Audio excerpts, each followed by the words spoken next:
What have you learned from Dabo Swinney? Faith.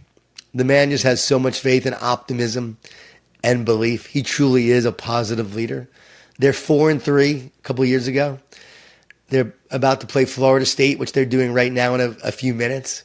And I go up to speak to the team. And when I go up there, I expect him to be all negative, complaining. His quarterback's playing horrible. His team's not doing well. They haven't lost 3 games in literally 3 years, and now they have 3 losses in one season. He says, John, he's like, I usually have a text string and thread a mile long, tons of text on my phone. Now I have 3. My mother, my wife, and you just texted me. He said, but you know what? It's all good. He's like, I love my team. I love my guys. They're going to grow so much through this. They're learning lessons they would never learn any other way.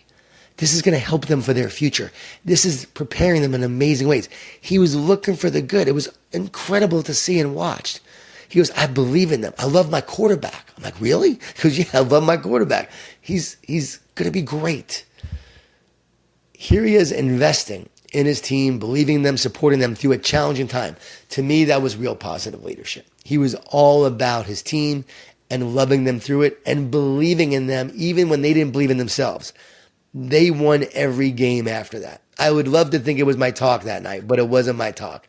It was definitely Dabo Swinney and his leadership. And when he got the job at Clemson, everyone said, Coach, we want to be like this team. We want to be like them. We want to be like that program.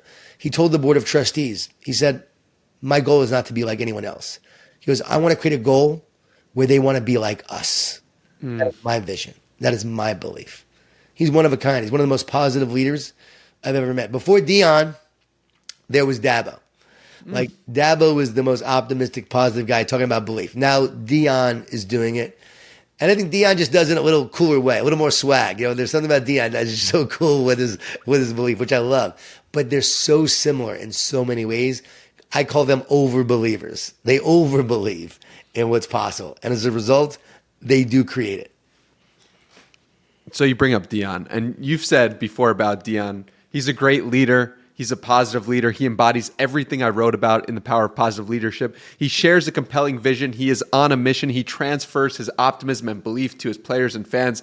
He neutralizes the negativity and energy vampires. He builds great relationships and leads with love and accountability in the pursuit of excellence. I mean, Deion Sanders is the person that I am most enamored with, and I can't stop watching. What is so amazing about Deion Sanders to you? What I wrote there, he embodies everything that I've written about, that I talk about, and he embodies the faith that we were talking about earlier. He believes. You have to truly believe in what's possible. As a man thinks, he becomes. Guess what? That is Deion. He's like Muhammad Ali. He told people he was the greatest, and he became the greatest. He told his team, you're here, you're ready. And his team is ready. They are here. He told his team, it's about us. It's just about us. It's not about the outside. It's about inside out. I've been preaching this message for years, inside out. You don't worry about what the fans think. You don't worry about what the nayers say. You don't worry about what the critics say. You focus every day on showing up and being your best day in and day out. We don't create from the outside in. We create through our spirit, our passion, our work ethic, our love, our joy, our optimism, our vision. We create from the inside out. He is proof of that. He's living that way. He's leading that way. And guess what?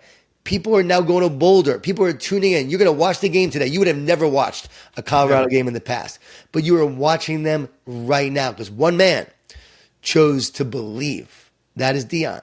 But before Deion, there was Dabo. Dabo at Clemson transformed the school, transformed the community. Right now, there's all this real estate boom happening in the Clemson area. They call it Dabonomics. He transformed a community, a city, and you know what? In many ways, the state, because he impacted the state in a lot of ways of the way they think, because they thought, hey, if he could do it, we could do it too.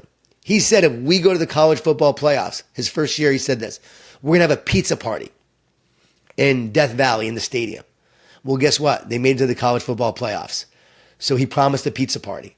80,000 people showed up for the pizza party. He had to supply pizza for all those people. How did he do it?